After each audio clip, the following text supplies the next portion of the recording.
ಅರಣ್ಯದಲ್ಲಿ ದೇವರ ಅಲೌಕಿಕ ಒದಗಿಸುವಿಕೆ. ಧರ್ಮೋಪದೇಶ ಕಾಂಡ 29ನೇ ಅಧ್ಯಾಯ 5-6 ವಾಕ್ಯ. 40 ವರ್ಷ ನಾನು ನಿಮ್ಮನ್ನು ಅರಣ್ಯದಲ್ಲಿ ನಡೆಸಿಕೊಂಡು ಬಂದಿದ್ದೇನೆ. ನಿಮ್ಮ ಮೈ ಮೇಲಿದ್ದ ಉಡುಪಾಗಲಿ ಕಾಲಲ್ಲಿದ್ದ ಕೆರವಾಗಲಿ ಜೀರ್ಣವಾಗಲಿಲ್ಲ. ನೀವು ರೊಟ್ಟಿಯನ್ನು ತಿನ್ನಲಿಲ್ಲ, ದ್ರಾಕ್ಷಾರಸವನ್ನಾಗಲಿ ಯಾವ ಮದ್ಯವನ್ನಾಗಲಿ ಕುಡಿಯಲೇ ಇಲ್ಲ. ಯೆಹೋವನೇ ನಿಮ್ಮ ದೇವರು ಎಂಬುದು ನಿಮಗೆ ತಿಳಿಯಬೇಕೆಂದು ಉದ್ದೇಶದಿಂದ ಹೀಗಾಯಿತು.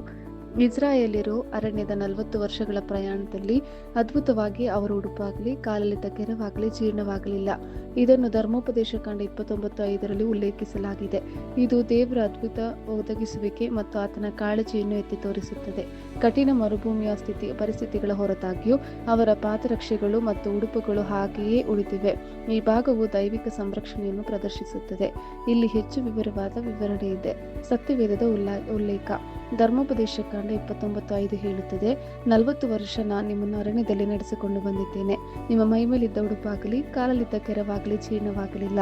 ಅದ್ಭುತ ಸಂರಕ್ಷಣೆ. ಇಸ್ರಾಯೇಲ್ಯರು ಅರಣ್ಯದಲ್ಲಿದ್ದಾಗ ಅವರಿಗೆ ದೇವರು ನೀಡಿದ ಅದ್ಭುತ ಒದಗಿಸುವಿಕೆಯನ್ನು ಈ ಭಾಗ ಒತ್ತಿ ತೋರಿಸುತ್ತದೆ. ಶಾಶ್ವತ ಪಾದರಕ್ಷೆಗಳು.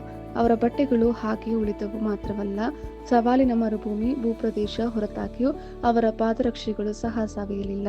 ಧರ್ಮಶಾಸ್ತ್ರದ ಮಹತ್ವ. ಈ ಘಟನೆಯನ್ನು ಹೆಚ್ಚಾಗಿ ದೇವರ ನಂಬಿಕಸ್ತಿಕೆ ಮತ್ತು ತನ್ನ ಜನರಿಗೆ ಅತ್ಯಂತ ಕಷ್ಟಕರ ಸಂದರ್ಭಗಳಲ್ಲಿಯೂ ಸಹ ಒದಗಿಸುವಿಕೆಯ ಪ್ರದರ್ಶನವೆಂದು ಅರ್ಥೈಸಲಾಗುತ್ತದೆ. 40 ವರ್ಷ ನಾನು ನಿಮ್ಮನ್ನು ಅರಣ್ಯದಲ್ಲಿ ನಡೆಸಿಕೊಂಡು ಬಂದಿದ್ದೇನೆ.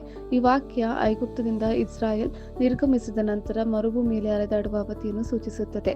ಸತ್ಯವೇದದಲ್ಲಿ 40 ಸಂಖ್ಯೆಯು ಮಹತ್ವದ್ದಾಗಿದೆ. ಇದು ಹೆಚ್ಚಾಗಿ ಶೋಧನೆ ಮತ್ತು ಹೋರಾಟದ ಅವಧಿಯನ್ನು ಸಂಕೇತಿಸುತ್ತದೆ.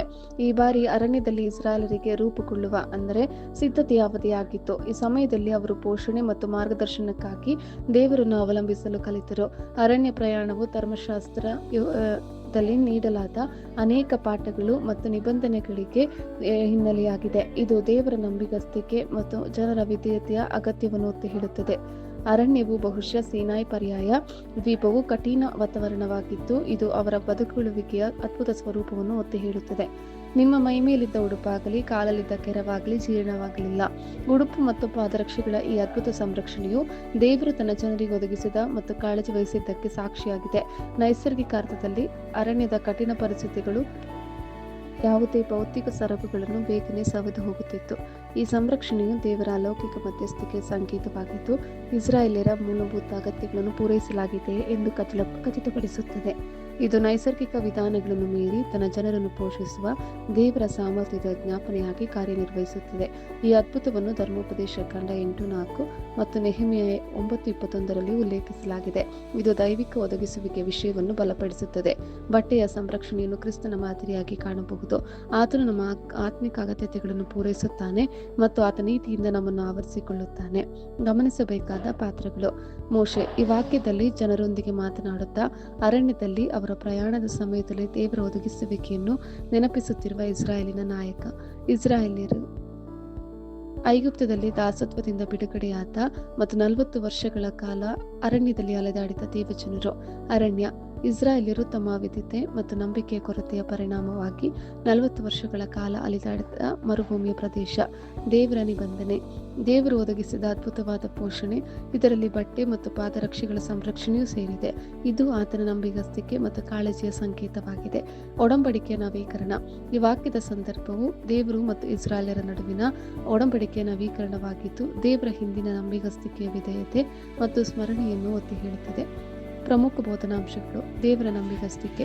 ಕಷ್ಟದ ಸಮಯಗಳಲ್ಲಿಯೂ ಸಹ ದೇವರು ನಿಮ್ಮ ಜೀವನದಲ್ಲಿ ಹೇಗೆ ನಂಬಿಗಸ್ತನಾಗಿದ್ದಾನೆ, ನಿಮ್ಮ ಅಗತ್ಯತೆಗಳನ್ನು ಪೂರೈಸುತ್ತಾನೆ ಎಂಬುದರ ಕುರಿತು ಯೋಚಿಸಿರಿ.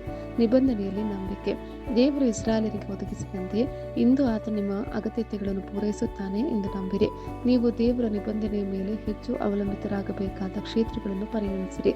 ಸ್ಮರಣೆ ಮತ್ತು ಕೃತಜ್ಞತೆ. ದೇವರ ಹಿಂದಿನ ನಿಬಂಧನೆಗಳನ್ನು ನಿಯಮಿತವಾಗಿ ನೆನಪಿಸಿಕೊಳ್ಳಿ ಮತ್ತು ಕೃತಜ್ಞತೆ ಸಲ್ಲಿಸಿರಿ. ಇದು ಆತನ ಭವಿಷ್ಯದ ಆರೈಕೆಯಲ್ಲಿ ವಿಶ್ವಾಸ ಮತ್ತು ನಂಬಿಕೆಯನ್ನು ಬಲಪಡಿಸುತ್ತದೆ. ವಿಧೇಯತೆ ಮತ್ತು ಒಡಂಬಡಿಕೆ. ದೇವರ ಆಜ್ಞೆಗಳಿಗೆ ವಿಧೇಯತೆಯ ಮಹತ್ವವನ್ನು ಆತ ನಂಬಿಗಸ್ತಿಕೆ ಮತ್ತು ನಿಬಂಧನೆಗೆ ಪ್ರತಿಕ್ರಿಯೆಯಾಗಿ ಗುರುತಿಸಿರಿ. ತೃಪ್ತಿ. ದೇವರು ಇಸ್ರಾಯೇಲ್ಯರಿಗೆ ನೀಡಿದಂತೆಯೇ ನಿಮ್ಮ ಪ್ರಯಾಣಕ್ಕೂ ಅಗತ್ಯವಾದದ್ದನ್ನು ಒದಗಿಸುತ್ತಾನೆ ಎಂದು ತಿಳಿದುಕೊಂಡು ಸಂತೃಪ್ತ ಹೃದಯವನ್ನು ಬೆಳೆಸಿಕೊಳ್ಳಿರಿ. ಒಡಂಬಡಿಕೆಗಳ ಮೂಲಕ ವಿಜಯಶಾಲಿಗಳು. ಧರ್ಮೋಪದೇಶ ಕಾಂಡ 29:9. ಈ ಸಂಗತಿಗಳನ್ನೆಲ್ಲ ನೀವು ಜ್ಞಾಪಕ ಮಾಡಿಕೊಂಡು ಈ ನಿಬಂಧನಾ ವಾಕ್ಯಗಳನ್ನು ಅನುಸರಿಸಿ ನಡೆಯಬೇಕು. ಆಗ ನೀವು ನಡೆಸುವ ಎಲ್ಲಾ ಕಾರ್ಯಗಳಲ್ಲಿಯೂ ಜಾಣರಾಗಿ ಅಭಿವೃದ್ಧಿ ಹೊಂದುವಿರಿ. ಆಮೇನ್. ಕರ್ತನ ಕೃಪೆ ನಿಮ್ಮೆಲ್ಲರೊಂದಿಗಿರಲಿ.